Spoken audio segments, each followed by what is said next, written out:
Hello and welcome to the 2022 Best of the Year TV Dramas. I'm your host, McKenna, and together with my esteemed panelists, we will be determining what the top drama of 2022 was.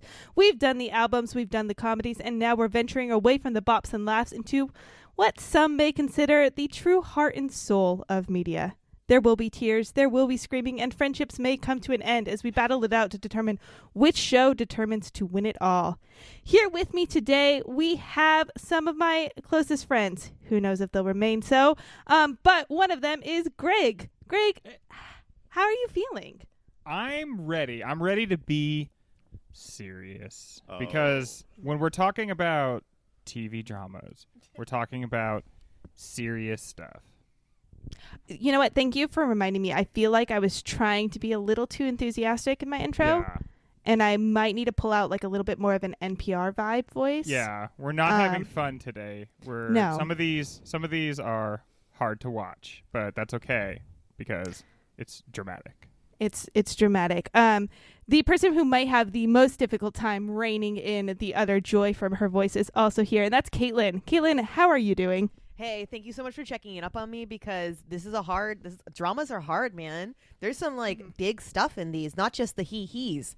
Like it's big stuff. So thank you for asking. I'm doing okay. I had a lot of therapy because of this week, but I appreciate you asking. Thank you. I appreciate the fact that you did preemptive therapy. I would like to ask you, You've been on TV dramas and I think you hate it a little bit every year. Was 2022 more tolerable or less tolerable than previous years? I don't know if I've become an adult or something, but I think it was more tolerable this year. And I think that has to be because Better Call Saul wasn't on the list. But oh my gosh. But truly, this list there's some really good TV shows on here, and they made me think. So, yeah, great stuff. Growth, maturity. Thank I'm you. so proud of you. Now we venture to the person who may never speak to me again after the entire series is done because I am the result of Better Call Saul not being on the bracket. Ryan, scale of 1 to 10, how angry are you with me? How about this, Mac? An 11? Oh, yeah, that's how high this dial goes up. It's pretty angry. And I know what you're thinking. Why not just make the highest 10? But this is a bit from an old movie that you'd probably hate because it's good. Or, I'm not ancient, so I haven't seen. I'm not sure which it is. But we also have Cassie here with me. Cassie contributed to the downfall of Better Call Saul not being on the bracket. And Cassie, how are you feeling about Better Call Saul or just, dramas in general? God, you know what? Again, just to reiterate, the best time I've had in a drama series. One, we weren't forced to spend 2 hours of our lives watching Better Call Saul. Bless up for that one. The other It's one, already been talked about more than any other show, by the way. and it's the only way to the winner satiate tonight. you guys. You gotta have your time. But also, there's a Star Wars one that made it. So banger of a year, honestly. And, Sandman. One I of am these certain shows is Sandman not like the others.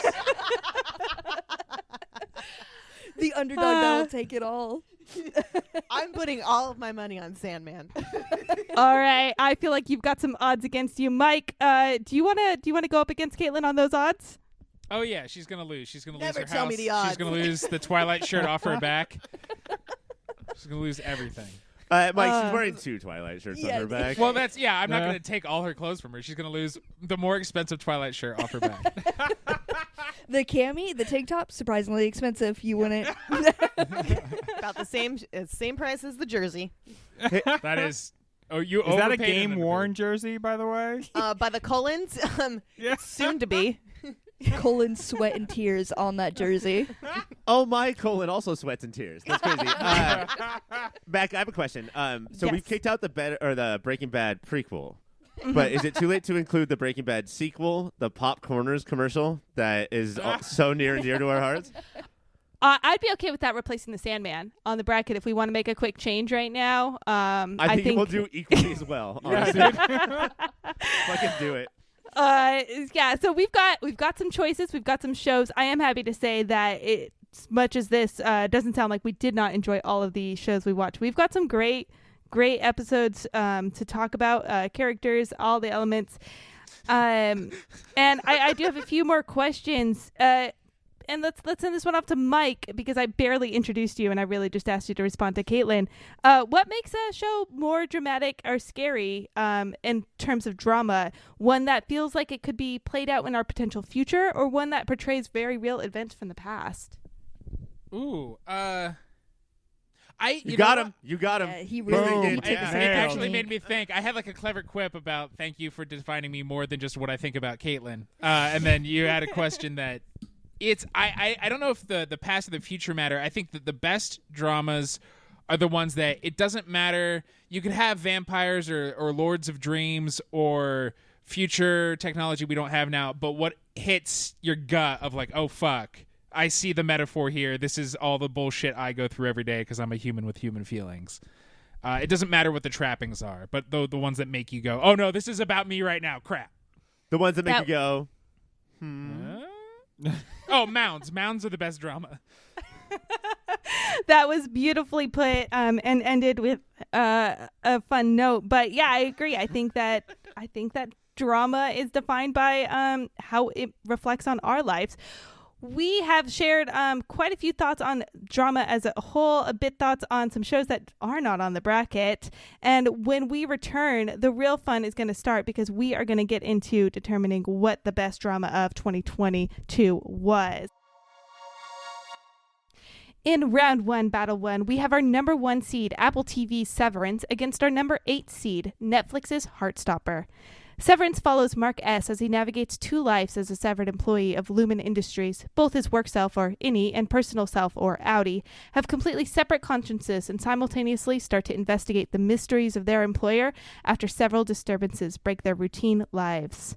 Heartstopper is a British teen drama that follows high school students Charlie, Nick, and their friends as they come to terms with their sexual identities and figure out how to navigate the intolerance and fear that often follows coming out. Cassie, which drama felt more reflective and in line with the year of 2022? The gay one. Make it more gay. 2022, make it gay. I don't know. There was a lot, like Severance, obviously. Like, I feel like after COVID, everybody had this reflection on like work-life balance, and Severance took this little twisted turn with it and was like, "Hey, is this what you want?" Which, you know, does speak to the time. But then also, Heartstopper, timeless. Just kids trying to figure out who they are, getting in relationships, and it's precious. So it's always the time for that. And I could tell you at certain, the one that was easier to watch, Heartstopper. I think we all found Heartstopper to be a bit easier. It was like a little bit of a relief for me in between all of the heavy dramas that we tuned into.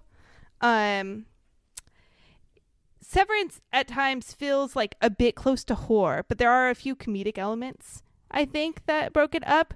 The Adam Scott in it, the opening of just her sitting on a table while somebody's repeatedly like, what is your name or whatever, or who are you? Who are like, you? Yeah, I just kept being like, oh God, what's happening? Like, I was weird. I had a weird reaction to it where I was like scared for my life, but I shouldn't be because it's Adam Scott.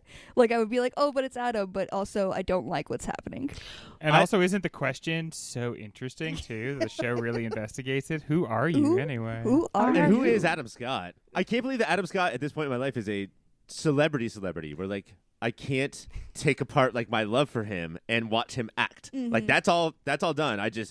He could play any like villainous role at this point. I'd be like, oh, buddy, you're Adam Scott. I love you. That's well, I think casting him in that is very similar to casting Michael Palin in Brazil. I'm going to push my glasses up here, which this reminds me a lot of like, I'm used to you being comedic and joyful, and you kind of are in this, but that adds the underlying creepiness to all of it. Yeah. I think Brazil is a really good comp, which is shocking to me, Mike. I guess double push your glasses up. But like you have your out there premise, right? Like you have your like thing, and then it's not just, all right, now go do the premise. Right. But instead, fill it with weird shit along the way as well. Mm-hmm. You know, like there's so many other channels and so many other showrunners other than like Ben Stiller that could have made the show Severance, and it would have just been beat by beat by beat. This is how it would work. But from art, there's like a department that just hangs art to and the they goat are scene. Fuckers. Those fuckers. Those fucking fuckers. it's filled with so many weird things. But I think too, when you do it like that, though, the batting average wasn't high. Like there was a lot of Severance ideas that were like, that didn't work, and you went with it anyway. I feel like this is maybe our most 2022 matchup because For I sure. feel like That's either one of these shows would have been so different. It would have had a completely different vibe if it were made even like 5 years ago. Heartstopper, I kept waiting for it to like take some sort of really kind of gnarly turn, like, okay, time to get real, everybody. And it doesn't really go there. It kind of stays in the realm of just really nice, beautiful, like uplifting like stories of being a gay kid. And I feel like it's so nice that we're getting into an area where that's a more do you know why though common genre. Like what happened is they created 5 or 6 characters in the beginning, and they were like, all right, let's let them cook. Like that's it. No plot points, no like cancer, no asteroids, just what would these characters do? And we got to watch the entire thing. Well, and for Heartstopper especially, every other teen drama always pushes teens to their breaking point. Yes. And in this show, I feel like they were trying so much to highlight, no, society's already doing that. Let's stop forcing them to do that to each other. Yeah, I think every other show about teens that's written by adults and starring 28-year-olds is these show creators' fears about teens, and it comes through. And this is a show for teens and about teen crushes. This feels the most realistic of if your Euphorias, your Riversdale, the Heartstoppers does it the most of like these are how kids actually are, guys. Yeah. It's funny because they like have a high school rugby team, and when they show the rugby team playing, it's just like on a field that people are also running laps around and nobody's there. It's like not like the big Friday Night Lights thing. Yeah. Everything feels so appropriately like sized and real in that way. Except that string bean who never takes his beanie off. That's huge. There's always got to be a beanie kid. Didn't you know one kid in high school who literally never took his beanie off? You'd see him in the pool and be standing there with his Full beanie beanie on. on. It should have been distracting Baby. to see like flowers fly out that are colored and clearly not part of the movies and little sparks. But that was it. That was totally embedded in the movie. That kid's hair and beanie were not embedded in the movie. They jarred me out of the show or in the show every single time. And his bad acting compared to everybody else. I have to say, I think we've had dramas in the past that have caused me to tear up a little bit, and maybe even some that have caused me to tear up more than this show. I don't know if any show has ever caused me to tear up because it's beautiful as much as Heartstopper. Like, there's so many moments of people being just like admitting who they are and being proud of it and then being excited right afterwards, where I was like, holy crap, like I am feeling joy exploding in me right now. There's Oh, Cassie, please go. I don't think there's been like a drama that we cover where you're leaving it being like, I feel better about life and myself. Like, this has been a good time. It's so rare. I think, there was a lot of healing moments. I feel like my former teen self got like a little bit of resolution just through this show. Even in the smaller moments, for the most part, the girls cast are not twigs. They're like humanly realistic. You see like The boys are, though. the boys are. But that never existed in a teen drama when I was growing up. Like a healthy body weight was not something present. So they're just all around. So much relief. On that note, though, does it feel like a drama, Mike? Yeah. I think Just Mike, Hey, Mike, shut the fuck up. Caitlin's turn to talk. Caitlin, go. I would like to talk to Listen to women, Mike. Listen. Sorry, Caitlin, give me a second. Listen to women, Mike. I heard my name, I started talking, and that's my fault. Caitlin, please. No, I think it's definitely a drama just because like what Greg said, like it makes you feel like happy. Like a lot of our dramas are so heavy, but this one was so heavy in its very different way, where it was just like it was realistic. We all felt like we have like witnessed something like this or been part of something like this, and I think that's what dramas are, just putting you in that moment and making you think and feel. Yes, it is a drama and it's fun and happy. Thank you. But it's not Resident Alien, though. Resident Alien, Heartstopper was based on a comic book. Resident Alien was the #1 superhero show of the year. So, and it should have been on this list or last. Why week's is it list on the or bracket? both lists. It is going to Yeah. be the pop culture thing of 2022. I hope so. Oh, it's going in that bracket for sure. Yeah, I agree. It is a drama because just because something doesn't make you want to tear your heart out doesn't mean it's not a drama. Just like last week I disagree with like if I'm not laughing the whole time doesn't mean it's not a comedy. This show had very lighthearted moments, and that Nick and Charlie's relationship is so sweet to watch bloom. Sometimes Severance made me laugh a lot out loud. Yeah. They're both still dramas. And the stakes aren't like we were talking about before, cancer or death, and so maybe that makes it feel lighter. Death but by like cancer. Oftentimes it's death by cancer. But when one of the guys like makes a move on somebody else and it's not reciprocated, we deal with that. You know, like we have to sit in Crushing. that shit. Or when you send a text. Or you're working on a text, and you haven't really figured out exactly what it should say, but you accidentally hit send. We have to sit in that, and in those moments, the stakes are sky high. You know, like because that's the way that the show works. And because like the characters are teenagers, and when you're a teenager, like even if it's not life and death, it feels life and death all the time. There's a scene where Charlie has texted Nick and just gets ... back. Like he's texting delete. That is soul crushing, and in such I've been a married to my specific wife for way. like 5 years, and when that happens, it's still soul crushing. then She's gonna leave me right as now. a teenager, like that's a heart stopper. And I can't think of another thing that's captured that part of teenage life in decades, like to capture the innocence. Well, that's buddy. Hate to break this to you. That's 2 years ago, Mike. Literally 20 years ago. I think the use of technology in both of these shows was very interesting. One of the things that stood out to me in Severance was it's such an advanced society and these characters know that, and yet their office spaces seem so far back in time. And it obviously was a very, very direct choice. But the way... You know what it is, McKenna? It's these are the office spaces that when...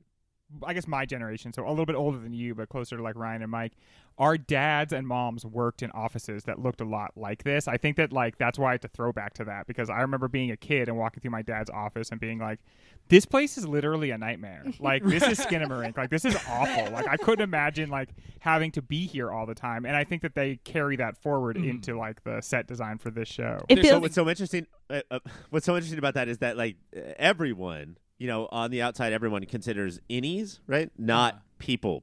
Yeah. Right. And so why decorate it, you know? Yeah. And that like feeds so much of the show is that's the same thing that bosses are doing forever since the dawn of capitalism is like, no, they're not people. Why would we decorate They're it? Why my would we even give workers. them a window? Yeah. I do have And a question though. I know you guys said that you've seen like the setup before. Have you ever seen like cubicles that had like drop down like window-ish type walls where you could No, like that's awesome. That's high tech. No. that was like the high tech part of it because like you can drop down just so you can like talk to your coworker. That's which fun. Wait, like in a limo, like that kind of Yes. drop down. Yeah. Yeah, drop it down just... window. locked was It's like like kind of the like walls. dream logic, right? That place is like a nightmare, so it operates by dream logic. Hallways The that hallways just go extend forever. forever, and you can get lost in. It seems like. I think Every this- time they were running through the building, it felt like Eyes Wide Shut. Of just like the same New York over and over again, you know? aesthetically, I think Legion did it, Loki did it, Severance does Simpsons it, did it. Simpsons did it, South Park did it. There's something about 70s timelessness that is eerie in and of itself, and that's why more and more shows are like, well, we want something to be vaguely creepy. They go to that same time period, and I think we're All gonna the continue photos seeing from more that of time that. look haunted. Yes. Because the lighting is bad and Yeah. the dark pools in every corner, so it all looks like, you know, they're all ghost stories. Plus, Every so many photo. more ghosts back then. I don't know where they Yeah. went, but yeah. Just Ghost so stuff many being more. made in the 80s, because if somebody just comes swinging to fucking Wham, you're not going to be scared. Dude, You're going to dance with that Billy ghost. Blaze from fucking. Right. From Night I Shift. think we have some formed thoughts on these two shows, and I think it's time to come to a vote, despite how sad we might be to see one of these shows go. Greg, I'm going to go to you first. Which are you voting for, Severance or Heartstopper? It's a really tough first round draw. Heartstopper basically made me feel so good so many times, but Severance was a bigger show, and I think maybe a bigger swing. I don't know. I think I'm going to go with Severance, but definitely not a slam dunk. It's just by a hair. I'm glad you've clarified for that. Caitlin, what are you voting for? This was really hard because Heartstopper I really, really loved, and it was one of those that I just kept going through and like wanting to watch the next episode.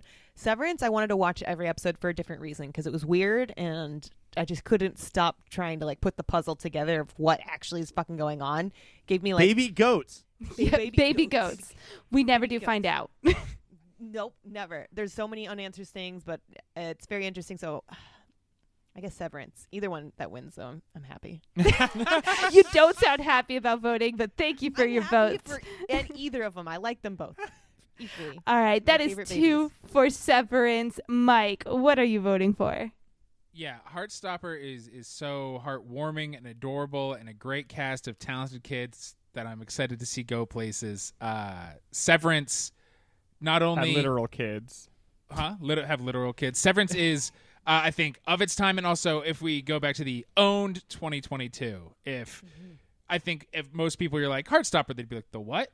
And everybody, even though it's Apple TV, a service literally nobody fucking owns, everybody has seen Severance.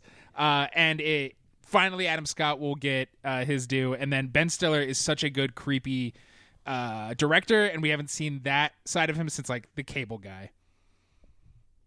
It's Severance. I was going to assume that, but I'm glad you clarified. That is 3 for Severance. Ryan. Yeah, I mean, like, I do feel bad, and Heartstopper is nearly perfect, and Severance is kind of messy, you know? Like, it's... like I life, said, Ryan. Like I said earlier, the batting average isn't great. There's a lot of ideas that don't work, don't pan out. Like, they're throwing everything at the wall, but... And it shouldn't be what was the most talked about show, but I've literally, outside of this podcast right now, never heard of anyone who has ever seen Heartstopper. And Severance made me feel bad that I wasn't watching it, you know? Like... And with good reason. I wouldn't just vote for it if that was it. But, like, it, from episode to episode, it was, please get me to the next one. I have to figure out anything, something. And we didn't talk about how just incredible. Like, the first 8 or 9 episodes were great, but that final episode was one of the most well put together hours of entertainment in my life. Like, it was absolutely incredible. Severance is my vote, Mac. Thank you, Ryan. And yes, that it was the most heart-stopping episode of a show not called Heartstopper. There you go. Cassie, what are you voting for? Simply because I just don't want Heartstopper to be clean sweeped against. So I'm just going to give it to Heartstopper just so it has a little point there. I appreciate that. It definitely deserves a point. Heartstopper, we are sad to see you go, but you are an absolute delight.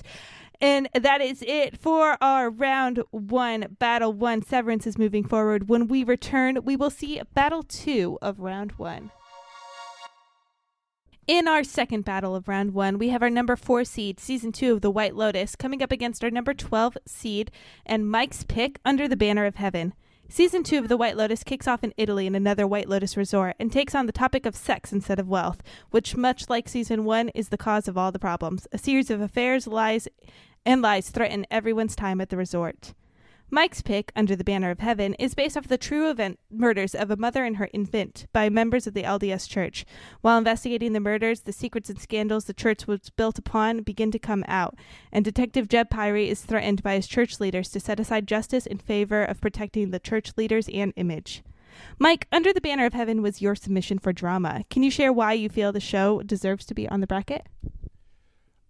One, because Andrew Garfield is a gift to the goddamn world, and he can be charming and Peter Parker-like in that sad, pathetic middle brother way he was in No Way Home, and he can be so compelling and serious as he is in this and in The Social Network. This guy is, I think, one of the most talented young actors, and not young, one of the most talented middle-aged actors that the world's sleeping on. Is he our new best Garfield? He might, I would say. You know what? First, we have to interview him and see how he feels about lasagna. Sure. And Mondays. Mondays. And John. But after that, he might be our best Garfield.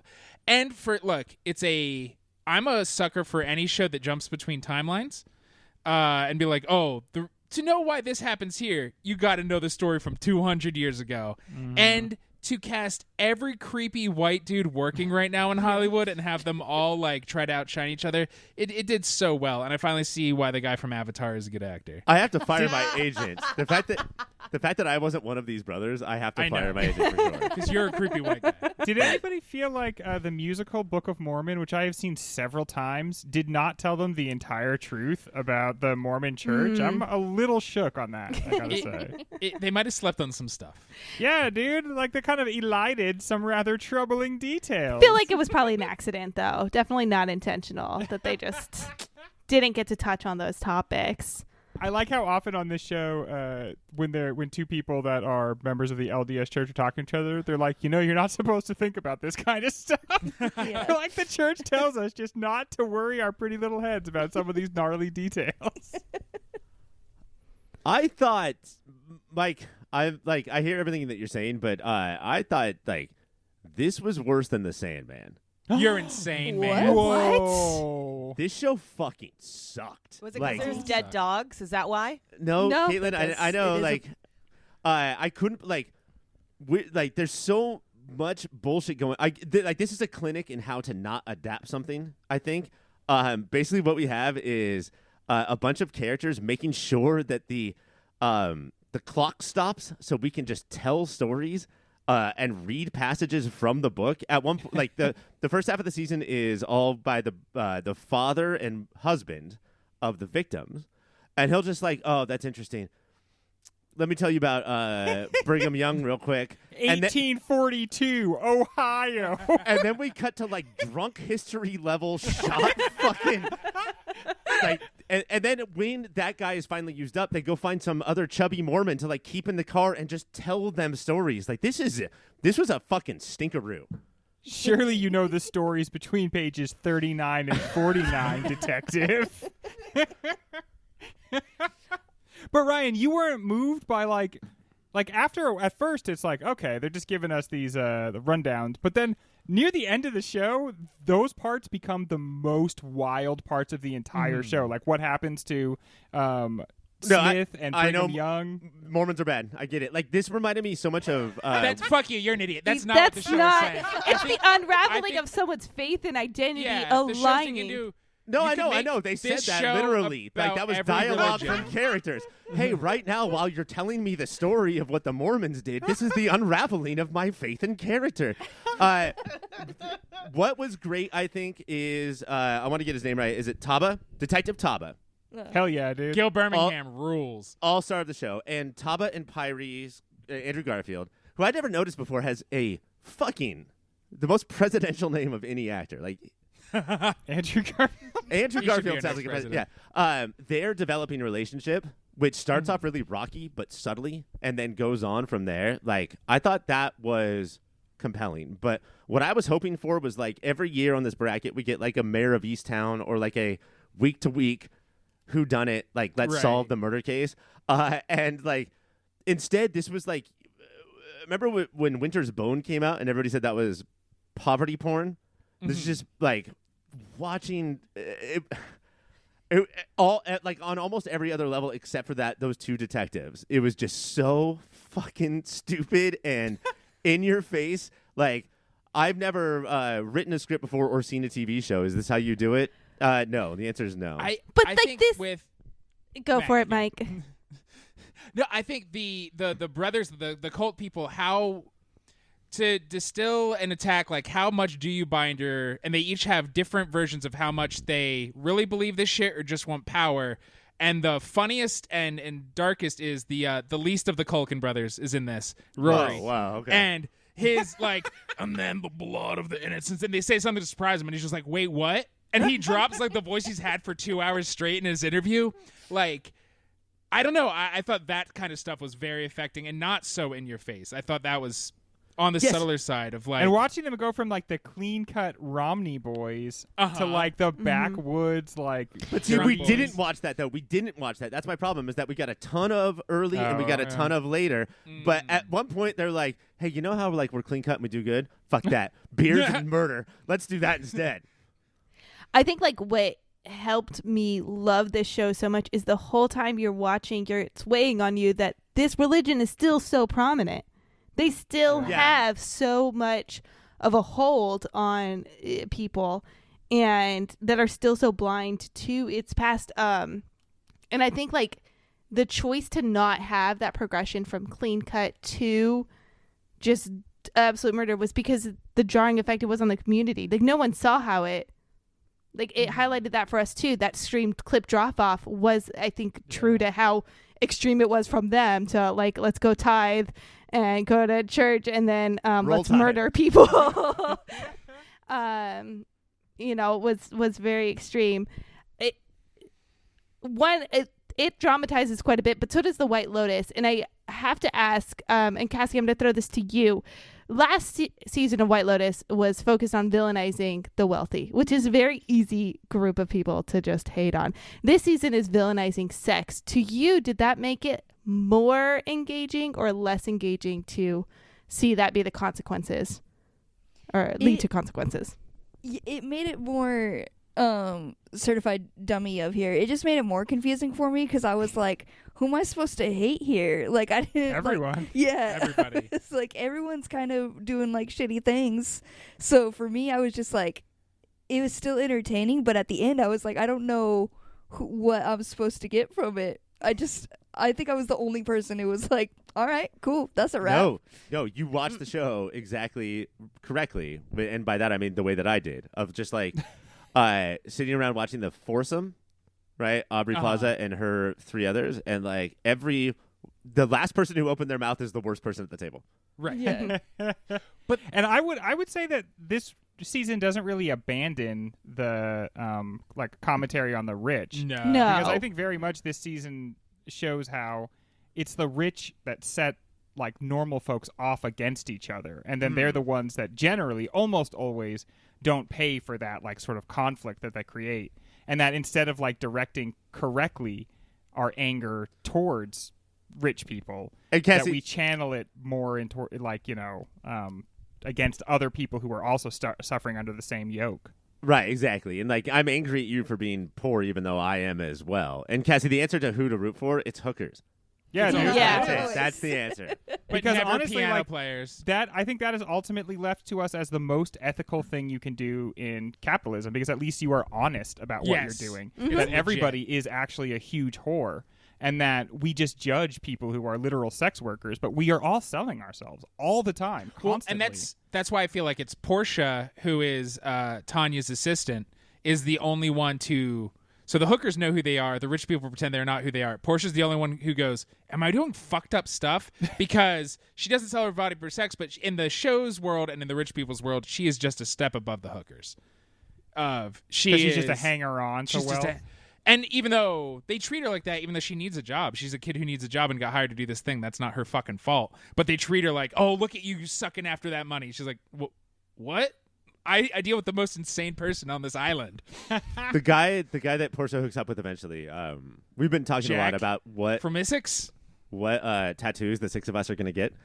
He has a neck tattoo that says Cowabunga in cursive, and I would like to. Look, that is delicious, but he went to a tattoo artist and said, give me the douchebag special, please, and that's all of his tattoos. See, he's the perfect example of a character that at first, like, I'm a big believer in the himbo lifestyle. I'm always trying to, like, You've embrace. said that for years. Yeah, I'm trying to, like, get as himbo as I possibly can, which is hard for me because I'm not starting very close to it. But I believe in the aesthetic.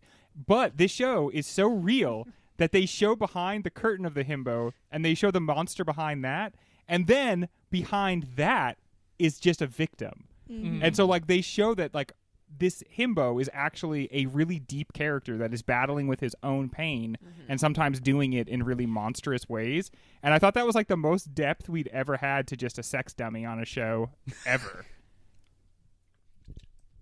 I agree. We're all just thinking. I really thought you were going to say more there, Greg, and I am so sorry for poorly timing that. I think, yeah, the development is great of his character in particular. I might be on the minority here. I did not like Portia's development. I don't know if we're supposed to root for her as a character, but I found myself constantly irritated with her, even more so than sometimes the rich characters, because at least I could just say, well, they're just fucked up because they're monsters. I didn't know where I was She's supposed to line 22. with her.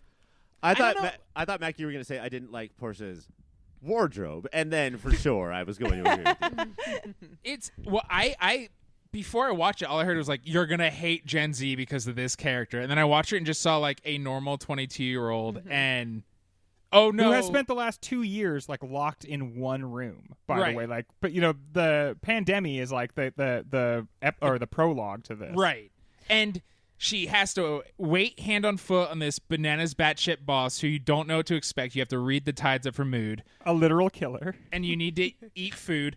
And like the worst thing she does was like what she met one rich guy for a couple days and had a crush on him, and instead made out with another rich guy. Like the part where she chose to make out with the other rich guy was the moment I finally started liking her, because she was actually being honest with what she really wanted. She didn't like Albie, she wasn't interested in, but she was just moping along, following a trajectory because she refused to take action. Which is like that's another dangerous part about like I think how Mike White writes, and like is we're supposed to have these shows about safe spaces and proving that safe spaces are the safest, and that's why. And she's like, Albie is so careful about everything he does, and that's how we should act, but it's also boring and forced and performative, and she just wants to get fucking railed by a guy who has cowabunga tattooed on him. And the weird sort of like the patriarchy is right behind everything Albie does. Albie is like this little veneer on top of the way his father and grandfather acts. And it's like, rather than having any of the deep fundamental lessons, he just has like a different language and a different way of coding it. But it's still basically like, I will do what I'm supposed to, which is I will be a gentleman. And then you will do what you're supposed to, which is you will fall in love with me because I'm being such a gentleman. And it's the same sort of like coercion and force. It's just like slightly nicer because it went to Stanford. What about the scene where Albie wants everybody to sing a song to him, and so the entire cast comes together and sings, "I'll be your crying shoulder." I thought that was nice. And then Jennifer Coolidge starts mowing everyone down. It's great. Also, Jennifer Coolidge is there. Yeah, What also an it's a action meme hero factory. ending. Yes. Where would we be without the memes supplied to us by White Lotus? Not only memes on the internet, but memes how some husbands and wives talk to each other now because it's so hard to not do Tanya's voice. Oh, do you have anecdotal evidence of this, Mike? I guess that. Just the weird breathy Miss Pigginess of it all. Hiya! Are you talking about moi? That's so Jennifer Coolidge. On There the were so many memes and like reels from and probably TikToks just from White Lotus. And I don't remember the first season ever having that. And I think this one was just so much more engaging than even the first season, which I think we watched as well, I think last year. I think it was more, too, because I think that this was, like Cassie was saying, I hate everyone. This is hard to figure out. And that's what made it so engaging and intriguing. Whereas the first season, like, in comparison to the second one, the first one is, like, cartoony. Like, everyone is so exaggerated about who they are and what they feel that the second one, I think, just, like, the conversations that were had after each episode were so much more interesting. This is a show, too, where I think it's going to do well continuing because the seasons are not going to feel like new seasons of the same old. It's going to take place at a new resort with new vacationers and new families. And zombie Jennifer Coolidge. Who has to come back. When she died, I think I was a bit devastated to think that there will be a White Lotus season without her breathy Miss Piggy voice. Can I say this, though? I do think that Under the Banner of Heaven, a fucking dumb show, its last episode was the best episode, and I do think ultimately after sitting on it for like 3 months, White Lotus's last episode didn't work. All of the fucking murder on a ship, I thought that it was a little much. But I thought that was cool. I thought it was so cool too. I was literally standing up trying to figure out what was happening. I was like, it can't be her. It can't be her. Because, I mean, I thought that was everything in a nutshell, which is that the person that has the most money feels the most threatened, and without knowing exactly what's going on, just starts shooting everybody she could possibly see, whether or not they're involved in whatever plan might be around what she's doing. They obviously were, like, trying to do something with her, but, like, murdering all those people, that I thought was just a very, like, 2022 thing to do. You know, I'm threatened, and then firing as many rounds as you can. I won't remove myself from the situation and refuse to be entangled with you. I'm just going to kill everyone inside. Like, it's not that different than, like, it's always the blue collars versus the white collars, the upstairs versus the downstairs in these shows. But, like, the hotel manager, who we haven't talked about, fired a employee just because she had a crush on somebody that her crush had a crush on, like, right. Yeah. It's all murder. It's Who all ended like up being his fiance. Yeah.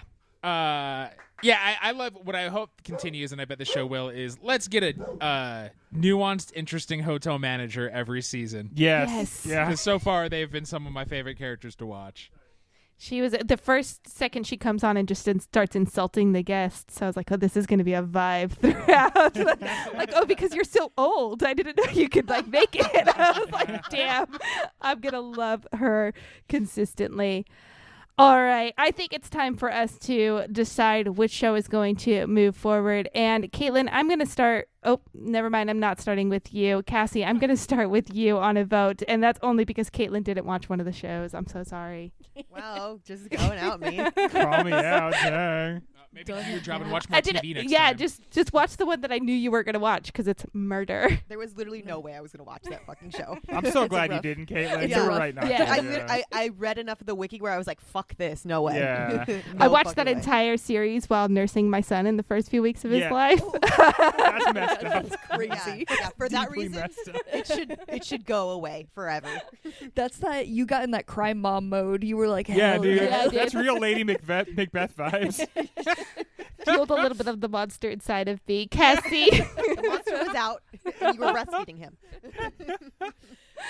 I didn't hate it as much as Ryan did, which is saying a lot because it's a rough go, but it is still gonna be. I'm gonna vote for the White Lotus.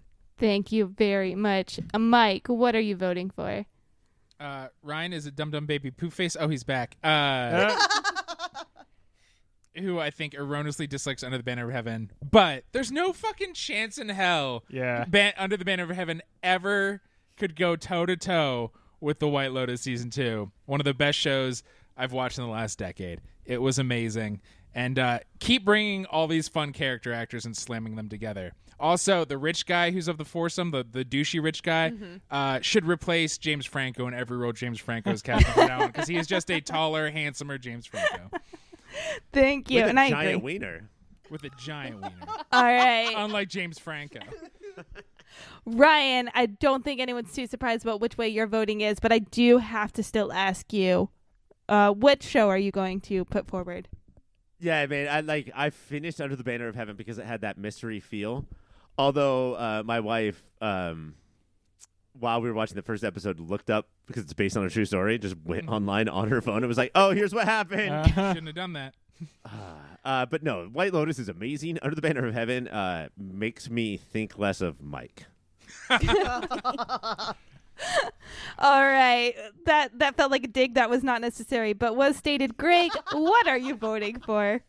I think we were all very, very like cool and professional, not just go screaming slam dunk as soon as this matchup came up. Under the Banner of Heaven's based on a real story, and yet it makes no mention of Lydia Tarr, which I think is kind of weird. It's totally White Lotus.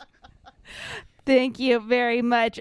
I am a huge fan of Under the Banner of Heaven. Mike, I do not think you're a big dummy for liking it because it's fantastic. Yeah. But all the However, rest of us do.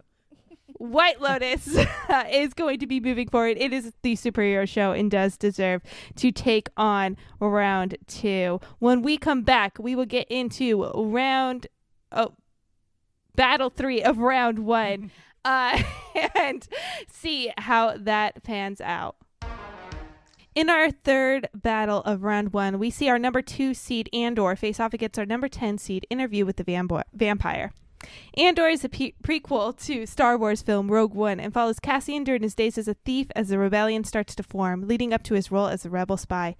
In the newest attempt to bring the novel Interview of the Vampire back to the screen, Vampire Louis tells his story to journalist Malloy, recounting his romantic and troubling relationships with fellow vampires in the 1910s in New Orleans. Both series attempt to build on stories that have opinionated fan bases. Ryan, which series brings about better justice to fans of the original series?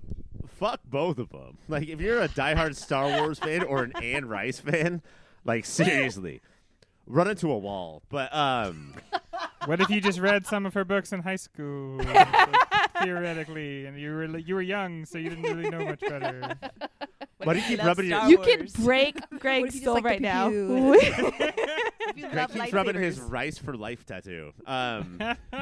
And you know what? Like, Interview with the Vampire for me has always been just a shitty fucking movie that I watched as a kid. That was notorious because Kirsten Dunst got to kiss all of the hot dudes. Like, if you were a hot dude in Hollywood, Kirsten Dunst got to kiss you in this movie. Luckiest 9-year-old in Hollywood. Wait. They're not loud, right? They're not like Rick and Morty people, the Anne Ricers. But that's all I remembered it from. Star Wars, as a Star Wars fan, I was sort of done. Like, I skipped Boba Fett. I skipped. Was there another one? Obi-Wan. Be prepared to just be completely lost season 3 of Mandalorian, Ryan. You're going to be like, what the hell's going on? Because he didn't watch Boba Fett. Cool. They needed Kevin Feige. I love these resets of we do not care for both franchises. We don't care. These are like, we want to make a TV show in 2022, and this is how you do it, which is make it good. If adherence to the franchise, I do not care about. Mac, this is actually one of the harder ones for me that we've done so far. I cannot believe how great these two genre, horror, sci-fi, vampire, lightsaber shows are. I don't know what to do here. Lightsabers, Ryan. Not one fucking lightsaber. But there was... Caitlin, you sound mad about that instead of being overjoyed that we can fucking see more in the Star Wars universe. There was one episode of Andor where, like, there was one TIE fighter. That's it. And it was like Jaws. It was like, it made it the scariest thing because there was one TIE fighter. I do think these shows have abandoned their previous, I don't want to say fandom so much, but like their basis in the best way possible. And I do admit, I slept on Interview with the Vampire quite a bit. All I remember hearing so much about it was just that people were pissed that they recast a diverse group to take over the roles of a supposedly loved series, and it pushed me off from wanting to engage with it because I knew I would just hate internet people.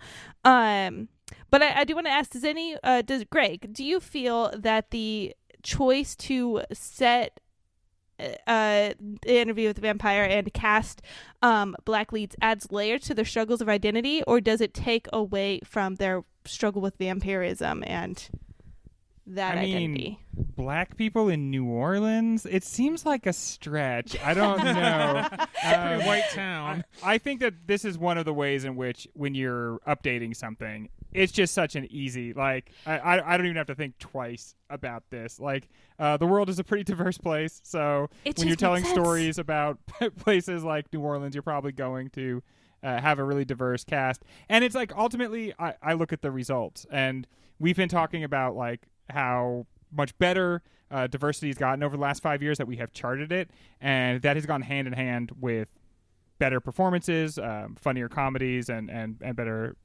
actors in general. And so I didn't even notice after the initial, like, first 2 seconds. I think Jacob Anderson, the actor that plays Louis, is kind of doing a Brad Pitt impression, and he does a really good job, especially in the voiceover stuff. He sounds so much like Brad Pitt. Interesting. And Sam Reed, the guy that plays Lestat, is better at being Lestat by quite a bit than Tom Cruise was, and that's saying something because Tom Cruise is a Lestat in real life. Not in that movie. Yeah, in real life he's a good Lestat. In that movie, he's a pretty dog shit actor. Because I think he's like, oh, this is supposed to be kind of queer coded, huh? I would have no idea what that's like, so I guess I don't know what I'm doing here. It seems uncomfortable for that particular actor to, like, be trying to portray such a an out and out queer role, you know, which is so weird because Tom Cruise is literally a gay vampire. Well, that's the thing. It's like, you know, Tom Cruise can be anything but Tom Cruise. Like, the second he has to be Tom Cruise, he's jumping up and down on a couch. Like, he doesn't know how to just be the guy, which is why he's always on the outside of a plane. Like, but this Sam Reed, like, knows what it's like to slink about and be a vampire and be, like, kind of like Sex just put on a coat and went out into the world. And that is, like, the most refreshing part of it. He and Louis, the chemistry is, like, off the charts. Bubble. It is like rolling off the screen in waves. When Did Lestat anybody first... make it to Claudia? I didn't actually, no. Okay, so Claudia, Kirsten Dunst's character from the movie, comes in, and then the show changes and elevates 2 or 3 levels. The actress, the character, just amazing. Bailey Bass Bailey Bass is adopted by What song does she these sing two. when you press the button? Take me to the river, throw me in the water. Yeah, I mean, There's feel only like- one. I feel like, Mike, you knew the answer to that question before you asked it. I set him up. Greg knocks him down. Sorry, This- keep going, Ryan. Or McKenna. No, she's amazing. And if you were into the first 2 episodes, I highly recommend watching more. Like, this is a shockingly great show. Can I pick nits? I loved this show. I love what I've seen. I've seen Eric Bogosian, and he plays the reporter. I've seen him in other stuff. He crushes in Severance as the Bernie Sanders analog. Yes. But Jacob Anderson will Succession, though? Succession. Severance What did is a I different say? show. Did I say Yeah, Severance? Succession. He's also the staring guy. I was from really Uncut trying to Gems. figure out where he was in Severance. As soon as you said that, I was like, No, fuck, yeah, what I meant episode did I Succession. miss? I think, Mike, you said Ballisticants, X-Ins versus Severance, and that's Yes, not that's what he that's was not in the X title of versus the Severance. show. Yeah. And so Jacob Anderson, who was Grey Worm in Game of Thrones, will do these like delicious, long, heartfelt, brutal monologues. And then Bogosian's like, so it was like you're high. Like, I was Yeah, like, dude. bro, I know you've acted well before. What the fuck is your problem? Are you trying to get fired? You are ruining the show for me, and it is a good show. I Why love is he like- phoning it in? He's I trying to love be so Bogosian. edgy, and all his lines are the most liney lines in the whole show. It worked for me when we were watching his like masterclass that you see like Neil Gaiman Yes. and other people do it, and this is just like the truth is fake and falseness is truth. I'm going to teach you about journalism because he's supposed to be douchey, but he isn't doing that same journalist character when it's just him and Louis. And yeah, he rubbed me the wrong way a lot. When you guys see him, do you think, what if Anthony Bourdain only traveled to fast food restaurants? Yes, dude. Yes. If Yes. there's a Anthony Bourdain biopic, call Bogosian for sure. Literally, all I could think of was like, that guy looks like Anthony Bourdain. It's a low budget Anthony Bourdain. It doesn't help that we just watch him eat like through the first 2 episodes. Yeah. It just puts the picture in your Seven-course head. meal. Cassie, I know Caitlin has not been the biggest fan of Andor. She is our Star Wars mega fan, and this was not her favorite show, And probably don't because forget it to show about lacks, vampires. A hard one for me. lacks the pew pews. Cassie, can you share with us what are your thoughts on Andor? Did you share similar feels to Caitlin?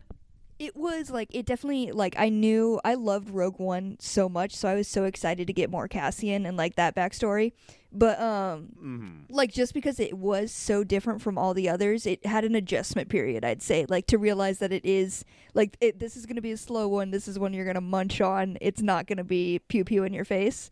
And once I accepted that, had a great time. I was like, this is what like this branch always gives me, like it's going to give you this different, slower take and get more into story and Oh characters. shit! And I was This like, is like a real show. here for How, it. how many episodes, Cassie? Or how many minutes? Like, how long until you were like, okay, I got this, I'm going to roll with it? It honestly, it took me longer than it should have. Like by like halfway through the second one, once I realized like they're sticking with this tone, like it wasn't picking up after like laying the base, I was like, oh, okay. So I was like, it took me a while, but I was like, I'll go for it. Honestly, that's less time, or that's less time than me. I wasn't super down until is it Mon Mothma? Mm-hmm.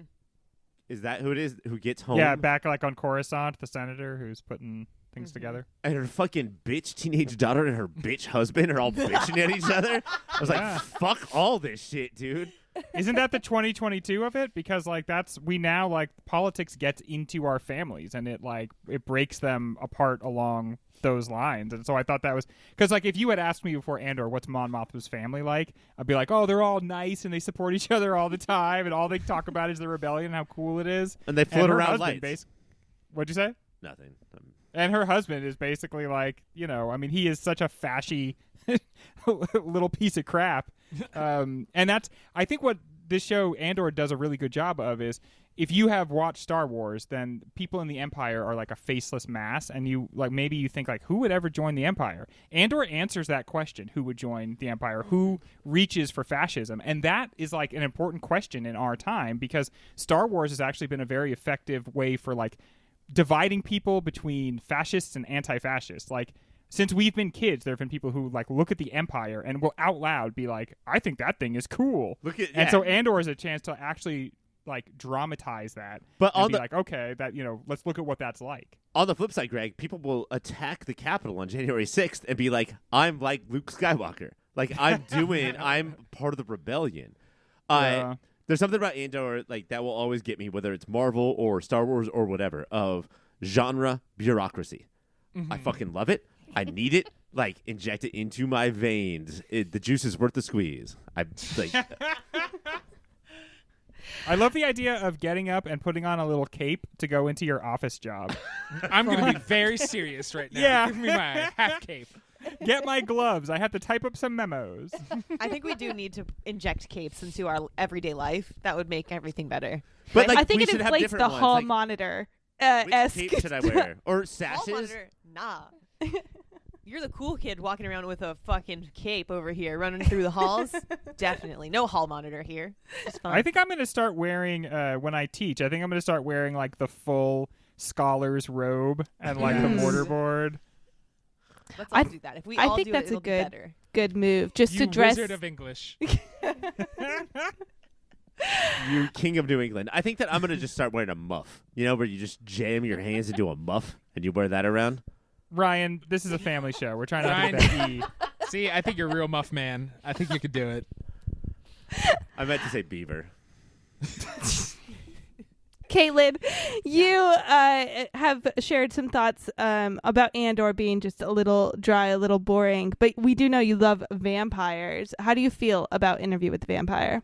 I really haven't shared much about Andor, actually, because I started watching like Andor and I didn't like it, and like Cassie was saying, it takes a long time to jump into it. I think I watched like 3 or 4 episodes and I was like, fuck this, and I stopped watching it. And then I came back 3 months later and I started watching it again and I finished it.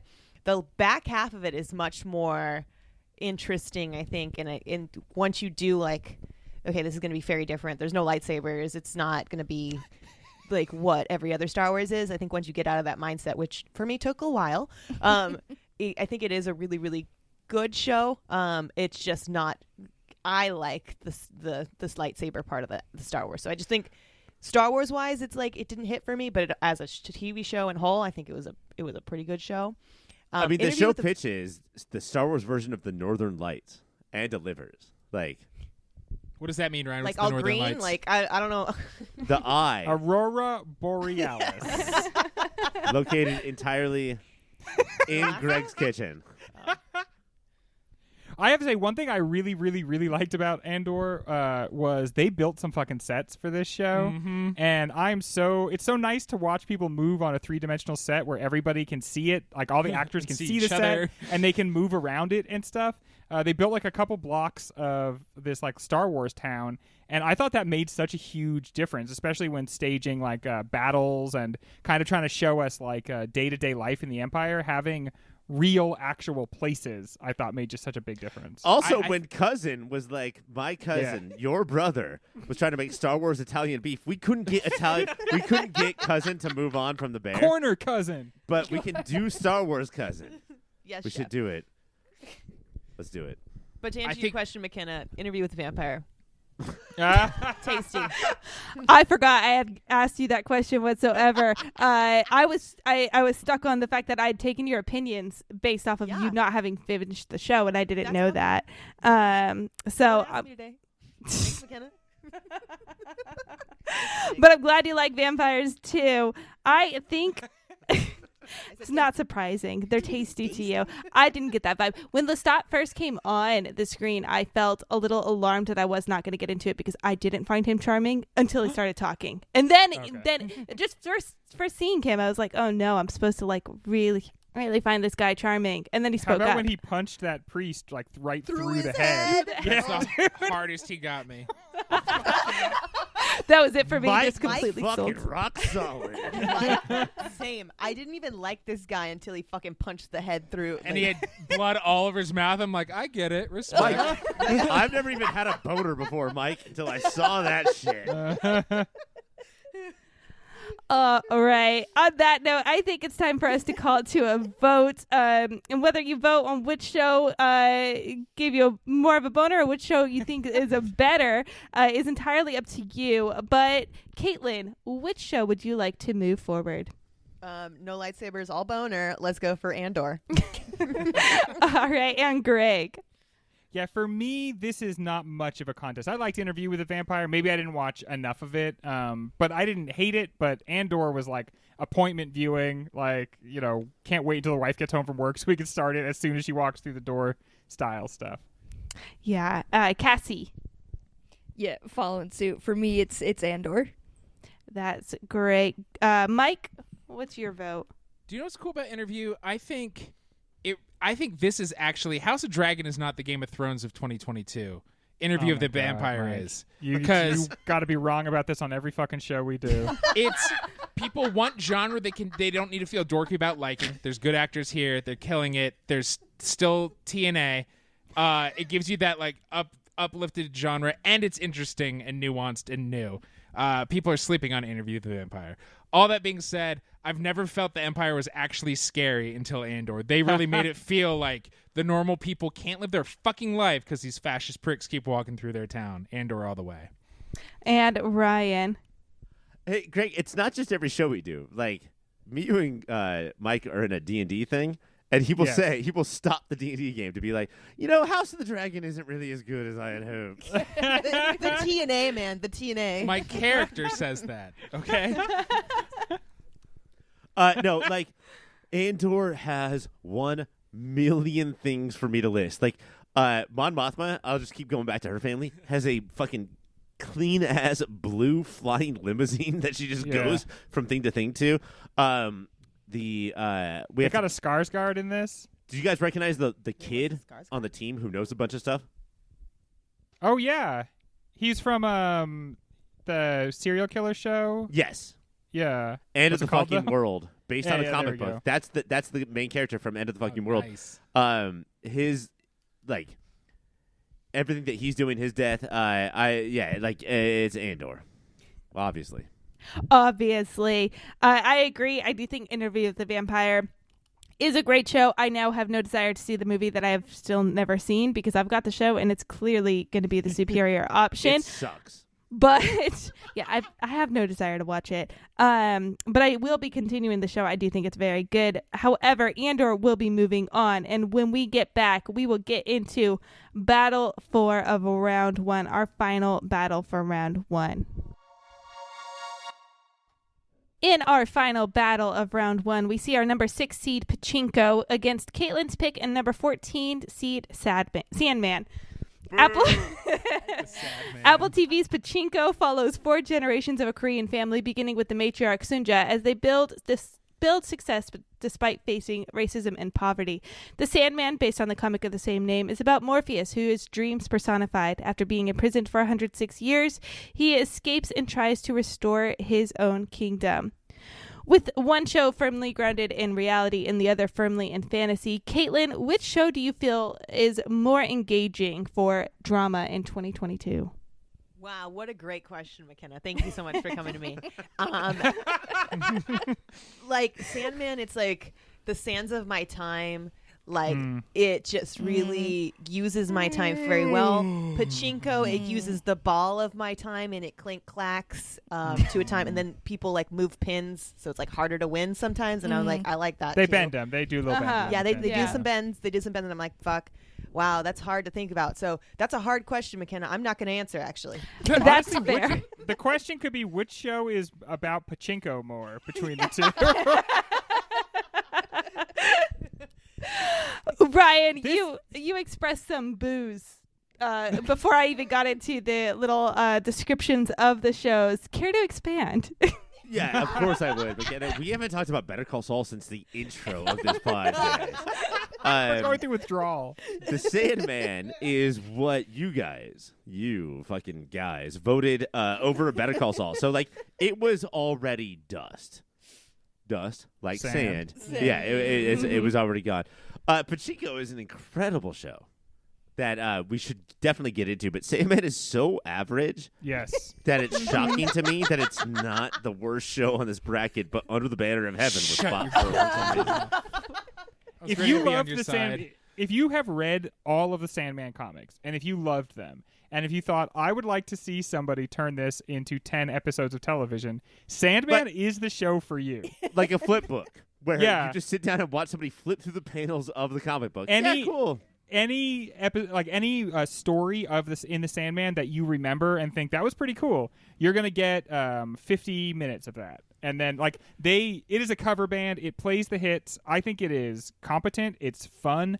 But I'm gonna ask people who have not read the comic: Did the show do anything for you? Yeah. I don't feel like it offers much outside of people who've read the comic. Greg, I have never read this comic. Okay. And this Or was a comic. Or a comic in my entire life. Good. But this show, it drew me in, and I just wanted to keep watching it. It was one of those where it was darker than something that I normally watch, and it was just fun to keep going to. It did have to explain itself fucking 50 million times to say the ruby, the helm, the bag of sand. The three things. Should we have The three three things. MacGuffins tonight? Yeah. Every single portion does very easily spell it out for you. But I thought it was a very fun show that I just wanted to keep watching. So plus I felt for a bird, and I hate birds. That's such a weird stance. Birds are the worst. Of all your weird Birds are stances, fucking that is the terrible. weirdest. I am so tired, honestly, of seeing a little CGI thing and then it opens up its beak or mouth or butt or whatever, and it's Patton Oswalt. I don't Love think Patton. I can. Stop And he's getting not doing a jobs. voice. We used to have voice actors who would do voices. Used to be a Every We used to single have CGI thing. Here's just sounds Greg's. like We Patton used to have Oswalt. corner. Yeah, Greg, you hate hearing Patton Oswalt, and yet you podcast with us every week. We're all lesser Patton Oswalt. While I watched Sandman, I enjoyed it, and then I didn't finish it because it wasn't actually that good. And then when it was amongst these other 7 shows, it does not deserve to smell the feet of any other show on this list. And when you think of what makes a good drama, it's compelling characters that go through things that make you feel. So hey, Pachinko gets my vote. Let's move the fuck on. Oh wow. Yeah, Mike's honestly. angry. Well, you know what? Big We have here. some This strong is the feelings about easiest Sandman, and I fight. think that's fair. I don't think this is a tough battle, but this is our really only chance to talk about Pachinko. Cassie, do you have some feelings for Sandman? Caitlin, I will get back to you. Okay, but he's emo. He's emotional. He should talk to the Sandman, who's also dealing with some trauma. Christ. And trying to deal with his feeling like a little boy.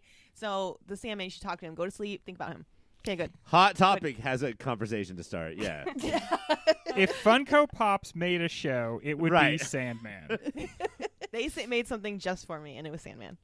I'd say Sandman's the show that's here for everyone. Again, like Greg said it did what it came to do. It followed the textbook. If you want something that didn't try to get crazy outside the box and just give you what you've already proven to be true and is good, Sandman, it's got you. Plus, But there's a no, sad boy. It rips the soul out of it by just recreating it, by not actually truly adapting something. It But if rips someone the didn't heart read of the it, things going through. they But didn't if somebody know the didn't soul. read it, then I don't know what you get out of it because there's nothing to cling to. Because it's new to you. And they did cast Kirby Baptiste, what's her name, as Death. And that was a pretty good casting. That was was a good casting. call. Again, I did not hate watching this show.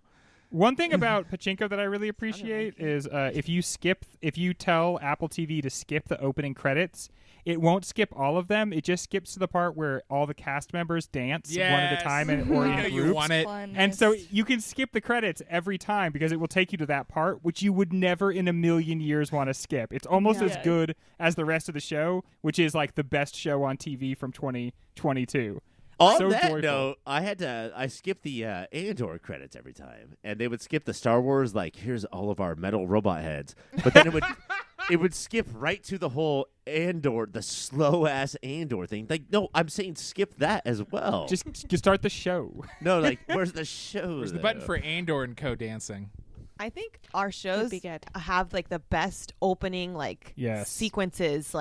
These drama shows like Pachinko, The White Lotus, Severance, they all have very good openings where it's I want to continue to watch it. And or White Lotus is unskippable. Yeah, you want to you turn gotta it up and get it's rowdy. dance. dance around the room, get wild. Get ready to watch a show, bitches. You get your little exercise in, so you don't feel bad for being a couch potato. Right, You get up exactly. and jam out, and then you can absolutely just be a couch potato. All right, Ryan, I have a question for you. I know you're a big fan of Pachinko, and it's only 8 episodes long, and it attempts to capture 4 generations, 3 cultures. Just a lot is going on in the show. At times, did it ever feel like it was too much to take on for 8 It honestly episodes. did, for sure. Like, I love Pachinko more now, having watched Under the Banner of Heaven. Like, that's how you adapt a show. But no, like, Pachinko is rocky. Like, it has the same batting average as Severance of, like, this was a ton of ideas, and not all of them worked. I was bummed every time we went back to modern day. You know, like, that initial storyline, the oldest storyline in the show, is so engaging, and that actress is so amazing. And when we went back to this guy trying to keep his job at a real estate firm, it did not, like, it sort of lost me, you know? Like, Isn't that one of the points, though? Like that, like somehow the struggles of our ancestors feel like a lot bigger and a lot realer than the things we go through every day, even though we represent like a chain that connects, like we're a link in a chain that connects back to them. It like, is, we but see that as genuine, and we think we've lost everything that's genuine about our lives. and that's why this guy ultimately loses his job, is because he doesn't want to put the pressure on this old lady that he's trying to put the pressure on. But what it feels like is like, hey, you've been watching Pachinko? So have I. And that's why I'm not going to do this thing. Even though, isn't his struggle the hardest because he has to deal with Jimmy Simpson? One of the best current character actors working, but also, man, he shows up, you know he's going to be a piece of fucking Yeah, shit dude, I in thought it your was odd face. they went to Westworld after this. I love Look, that guy. Let's get in this flying monorail, and let's go to Westworld, man. And wear only robes and drink only warm milk. But I really thought the collision of cultures was so interesting in Pachinko, because this is something I knew about obliquely Japan's like, you know, conquering and colonization Right. of Korea, Mm-hmm. but I guess I had not really thought very deeply about it. Just there's a lot of stuff to know about and a lot of stuff to think about, and seeing it in action, like the being denied rice, like you can't eat rice anymore. And then the other grains they eat, oh man, if you think you are like indifferent towards rice, imagine instead of like having rice on your plate, you have millet. No way. Barley, get out of here. I can't believe in their own country they're not allowed to eat their own rice. And you feel that in the show when they finally do get rice.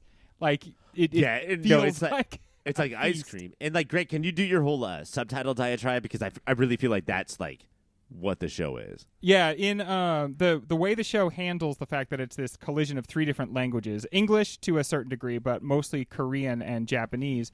Korean and Japanese and English all are subtitled in different colors, and so that helps a listener who might not be able to be very good at differentiating the languages, helps them hear when the languages are employed, and certain like moments where you begin a conversation in English or Japanese and then switch over to Korean, or the types of things you talk about in one language or the other, is like as classic as antiquity in terms of cultures coming together. You know, what words you use from what language and what words you use from another one, and watching them switch between these languages and getting to feel as the listener that significance is really cool. And it was like a simple thing that they did in the show, but I felt a lot more drawn into the proceedings because of it. I mean, it's stuff that like nobody would care about before. Like, oh, is that foreign? Put it as subtitles. Nobody cares. And like also showing how like code switching isn't just like I'm at home, I'm at work, but like I'm literally like sometimes trying to save my life, or like trying to protect my, you know, my life or whatever. Like, and I have to talk like this now. And know? the main character from all the way back in the past doesn't speak Japanese. She only speaks Korean. And so there are times where people speak Japanese to her, and then you don't get the subtitles, and you feel so lost. You feel like Love that you're trick in the clawing at the show. open air, and it's like you get that feeling of being scared because a cop is yelling at you in a language you don't understand. And then he's like yelling to other people, and it's like, what's going on? You don't know. And yeah, you're just drawn in that way. I think it did a great job of setting up kind of the emotional identities that the people had to develop when they were engaging with cultures other than their own, or kind of transitioning into different cultures. And that just subtle color difference helped me associate which kind of identity of the person, version of the individual I was going to be seeing. And I think you brought up when we're really getting to the past, the emotional weight that happens does make the future moments so much less engaging. The 1980s scenes. And we've seen I just the love future to, like, stuff so often. It doesn't feel as like fresh as watching the past. Yes, yeah. It was almost a different show in that, like, here's the points of the future. Make sure you understand the points. Whereas when we were in the past, it was like, let's let these scenes sing. Mm-hmm. Like, we're not going to bring up the music. We're not going to do big camera movements. We're just going to have these actors act, and, like, you're going to know how important it is. I can't believe the past moments of this show. Like, All right. I think we've shared some thoughts on Sandman and Pachinko. I think it's pretty clear which one will be moving forward. However, we do have to come to a vote. Mike, which one are you voting for? I think I said it about 10 minutes ago. It's Pachinko. I feel like By I get yelled billion. at if I don't come to you for a vote, or if I No, do. no, yeah, yeah, like for there would be sure. some anger and frustration. What if I fuck with all of you? It was like, it's Sandman. Come on. Obviously. It's a comic. All right, and Greg, what are you voting for? Yeah, definitely Pachinko. This is the show I'm most excited about and the show that I'm least excited about facing off against each other. And I think we were very restrained in actually giving both shows a little time to star. All right, and Caitlin, Sandman was your pick, but I do still want to know what you think is the better show. What show are you putting to move forward? Oh, my little baby dream did so well and gave me such a good show, and I did enjoy it a lot. Pachinko, I came in thinking this is going to be a drama-y drama, and I'm not going to like it. I was really surprised by it and how much I did want to continue to like learn the story and learn what was going on within like something that I just didn't know about it. It was really great. So I'm going to go with the No, just kidding. Pachinko. I really thought you were going to go with the Sandman. I was totally on board for that. My small baby dream. I love him so much. He can come over anytime in my dreams. Cassie, what are you voting for? I mean, when you think it's just such a hard call to make, they're so close together. Do it for Daddy Dream. This one's fine being a sweep. It is Pachinko. Great. And Ryan is voting by proxy, but he did make a compelling argument that Sandman was going to get his vote, but he went with Pachinko ultimately. Decided to put that one forward. So Pachinko will be moving forward, and when we return, we will begin round 2 of TV dramas. And we are back, ready to dive deep into our round 2 of TV dramas. In round 2, we have our number 1 seed Severance facing off against our number 4 seed, The White Lotus. I think this is going to be one of the tougher brackets we've had so far. So far, we've had several clean sweeps back to back, but Severance and White Lotus going up against each other might finally give us some division. And I think we just go right to a vote. Cassie, what are you going with? This is hard. I feel now is when we're in the real stuff. One has Jennifer Coolidge, which automatically so great. I think I do. There's something about Severance that I just kept drawing me in, and I guess it's just the weirdness, but I'm gonna go with Severance. Thank you. All right, Mike, what are you going for? Weird or Jennifer Coolidge? Who's very normal, and everybody has always said she is. Doesn't this feel like this should be the last fight we ever fucking do tonight? This Yeah. is crazy. My 2 weird babies against each other. They're 2 weird babies. A great theme song versus Severance's theme song. It's White Lotus. I love Severance, but White Lotus by a mile. All right, we are 1-1. Greg, which are you voting for? This, I would not have known this before when we started the show, but I feel like the objectively right answer is Severance, but I feel like the Greg answer is The White Lotus. All right. That's what I'm going with. Greg has spoken, and it is 2 for White Lotus, 1 for Severance. Caitlin, please let us know which way you're going. God, I don't know. But because they're my 2 weird babies. They're just It's so weird how it You sneaks have up to on you. you have to pick a baby now and let the other one just stay behind. the other one, flush it down the toilet. Who's like gonna be King my dumpster Solomon. baby today? God damn, I'm going with White Lotus. All right. That is 3 for White Lotus, 1 for Severance, which is still hanging on. Ryan, what are you voting for? Well, before I vote, I would like to say that Cassie, if you're into like sort of weird, sort of dark, Better Call Saul is an amazing show. Think That about giving it a watch. I do It think doesn't that- have Adam Scott though. Sorry, dude. Yeah, Oh, that that is is a true. requirement. Did you guys hear that the Party Down reboot is actually great? And that Yes. stars Adam Scott. Are we Yes. going to be sitting here 1 year from now saying Party Down is the drama of the year? There you go. Severance did so much that was cool. Did so much that like felt old but felt new. You know, I really liked how like it was sort of our Lost, but also our Office Space, Loftus Space at the same time.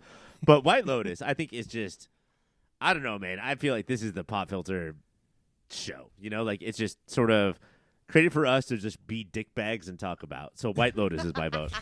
Isn't it nice that Mike White is finally getting some fucking play in the world? It used to be us being like, guys, watch Enlightened. And the world going, no. I would rather watch a Mike White show than a White Mike rap album. Which Mike, I can't hear those. White Mike, the guy who sold heroin in season 2 of The Wire? Yeah. All right, with Ryan's final vote, the White Lotus will be moving forward. Severance, this is where we bid you adieu, but it is a great show. I do think it's got a lot of weird, that's a lot of fun, and I'm excited for season 2.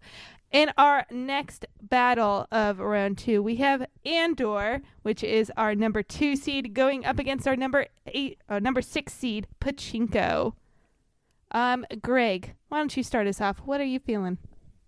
I really loved Andor so much, but I was the show that blew me away more than any other show. It blowed. Is Pachinko. I was really maybe it's because I didn't see it coming. Maybe it's because it was so beautifully shot. Maybe because it has the best acting that is just does not belong on television. Quite frankly, even if it's Apple Television.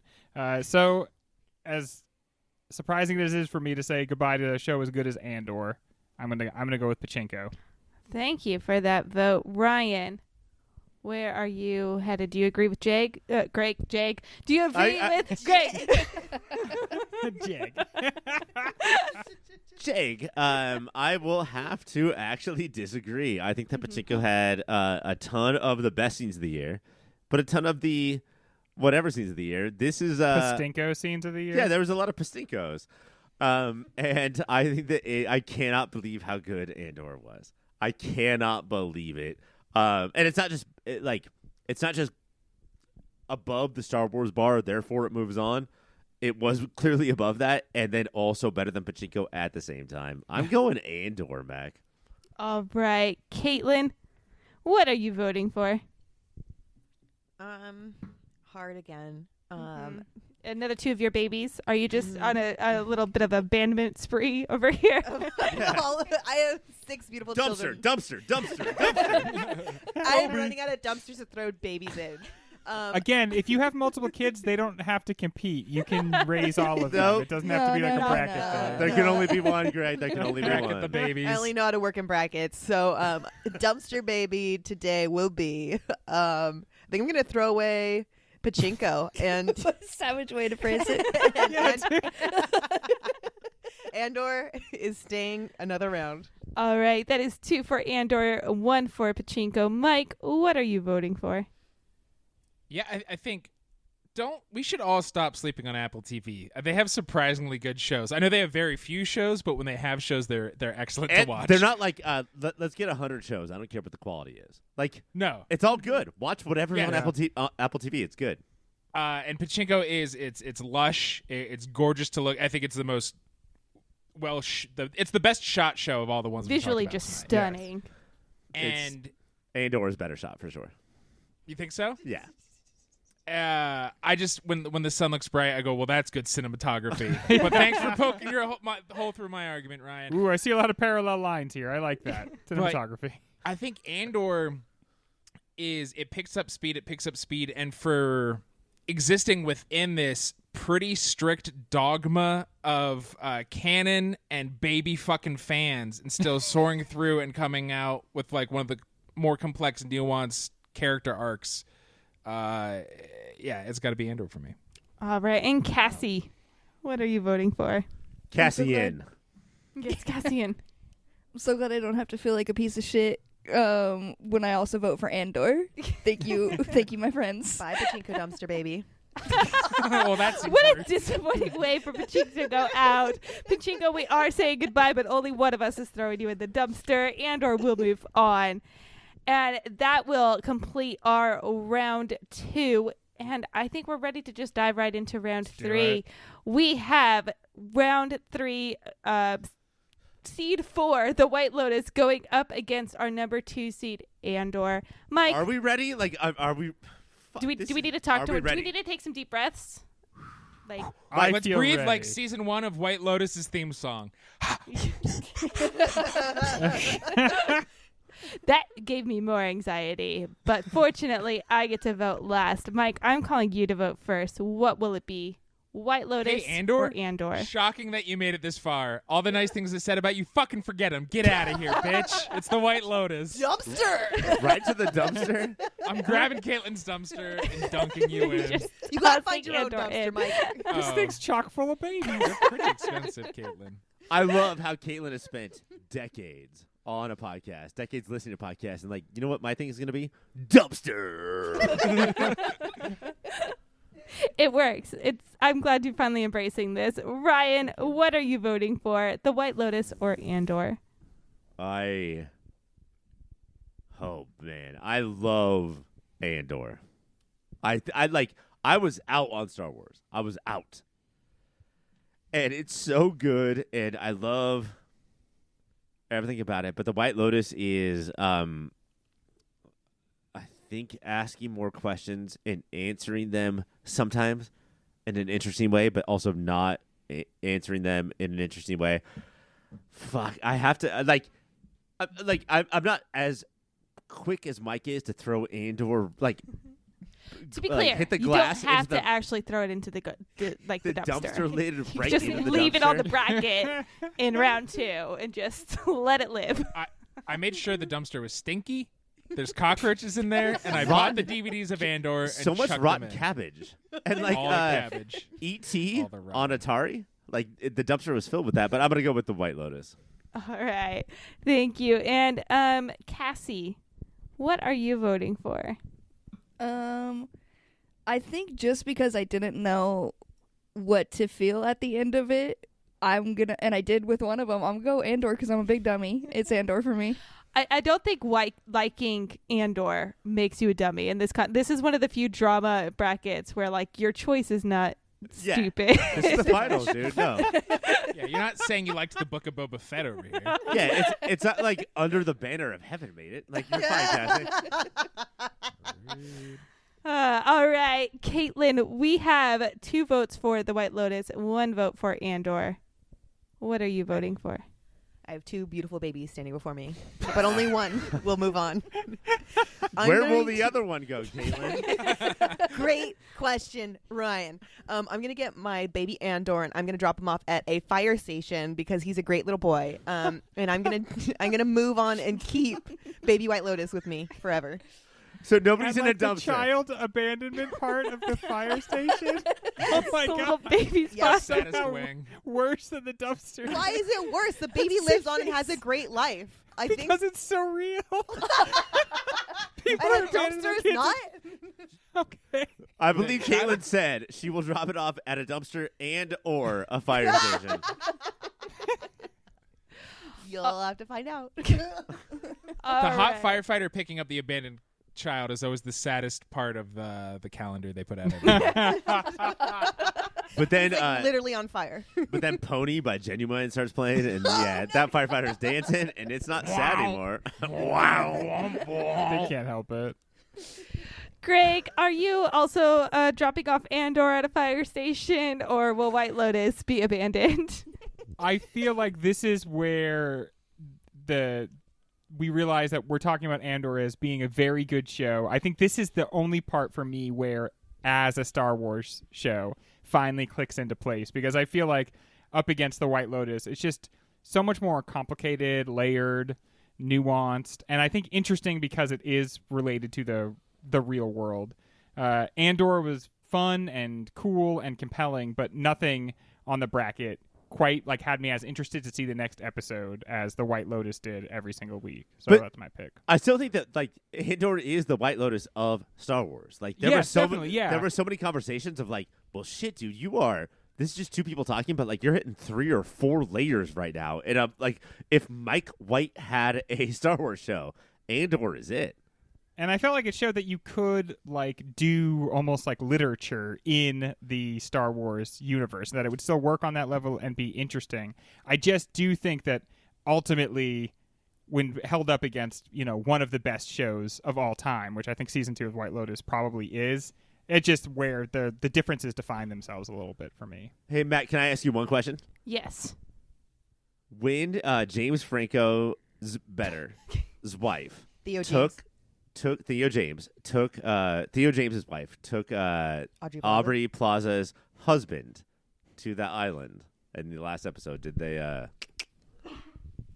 Yes. Yeah, they did the nasty. They did Yes. the dirty. That's okay. That's Yeah. it. Okay. That's it. Thank you for ending on that question.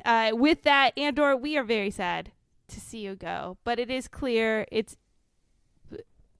I'm getting We have a angry winner. looks. Yeah, we have a winner. No, I'm Everybody's excited. very Oh, excited. I She was paused like, because everyone's just like, Everyone, let's dance I have to the pissed music. someone off. Yes, we have a clear winner, and I feel like we are all satisfied with this 2022 top drama of the year as The White Lotus. I think this is we're in agreement, right? This is a great makes show. sense. This We have makes done sense. We have done it. Nothing else matters. The votes have been cast. The White Lotus is it. The I feel babies have accomplished. been dumped. So Aubrey Plaza, if you want to come pick up the award, Mhm. you are welcome. We are And- here, ready to hand it off. When Greg says that, he means Jenna Ortega, just so everybody's clear.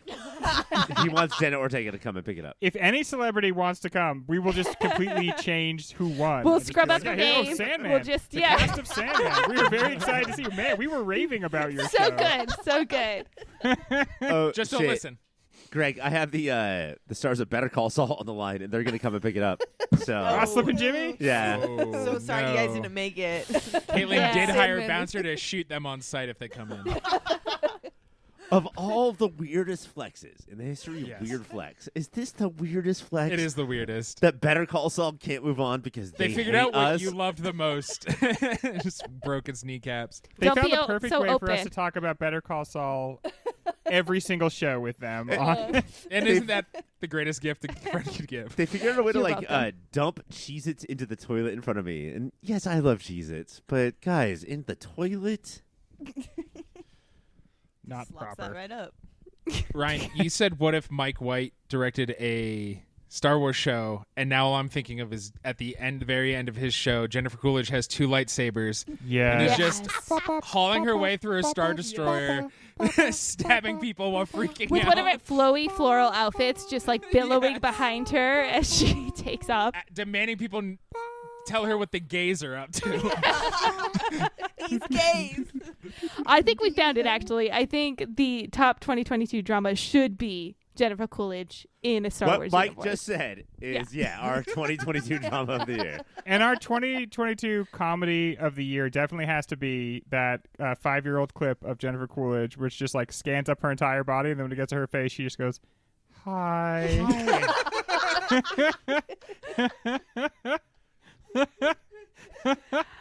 All right. Well, thank you for joining me on this wonderful, wonderful journey to determine which show was the top drama of 2022. I'm absolutely so proud of us, and I cannot wait to do this again next year if it goes as well as this year. I hope there's less dumpster babies in future iterations, but that's the only thing I'd change. Dumpster babies. If you like this show, be sure to check out our top comedy, top albums, Oscar draft mixtapes. We've got a lot going on, and still ahead is the top movies. Yeah, Mac, does this White Lotus show have a chance against Reservation Dogs or that album that we picked? The Cheat Codes album. Cheat Black Codes, Cotton there you Cheat go. Codes. I think this does have a shot. I think White Lotus, to me, I would vote it against Reservation Dogs. Choose that over Reservation Dogs. Yeah, Yeah, all right. We're going to have a fight. we're gonna have a fight. That's We're gonna okay. have a fight now. We're going to have future dumpster babies. We're beefing. Future dumpster babies. I am not giving up White Lotus apparently, but other people are. Thank you so much for listening. That is all for 2022 dramas, but be sure to check out all of the other best ofs on your pop filter.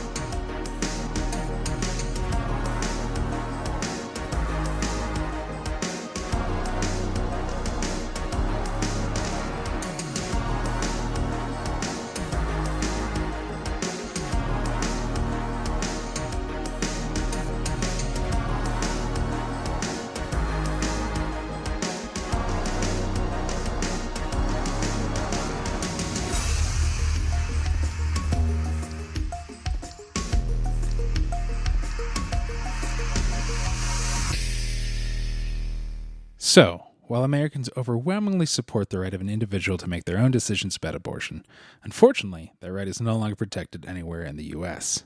The Supreme Court overturned Roe v. Wade on June 24th. Abortion is a basic healthcare need for millions of people who can become pregnant. Restricting access to comprehensive reproductive care, including abortion, threatens the health and independence of all Americans. Even if you live in a state where abortion rights are upheld, access to safe medical procedures shouldn't be determined by location, and it shouldn't be the privilege of a small few. And we're already seeing certain medical practices be restricted even in those states. You can help by donating to local abortion funds. To find out where to donate for each state, visit donationsforabortion.com. That's the number 4, donationsforabortion.com. If you or someone you know needs help, or if you want to get more involved, here are 5 resources. 1. Shout Your Abortion is a campaign to normalize abortion. 2. Don't Ban Equality is a campaign for companies to take a stand against abortion restrictions. 3.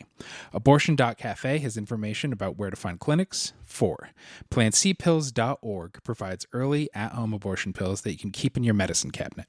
And 5. Choice.crd.co. That's choice.crd.co has a collection of these resources and more. You can also find all the links to these resources at podvoices.help and in the show notes. We encourage you to speak up, take care, and spread the word.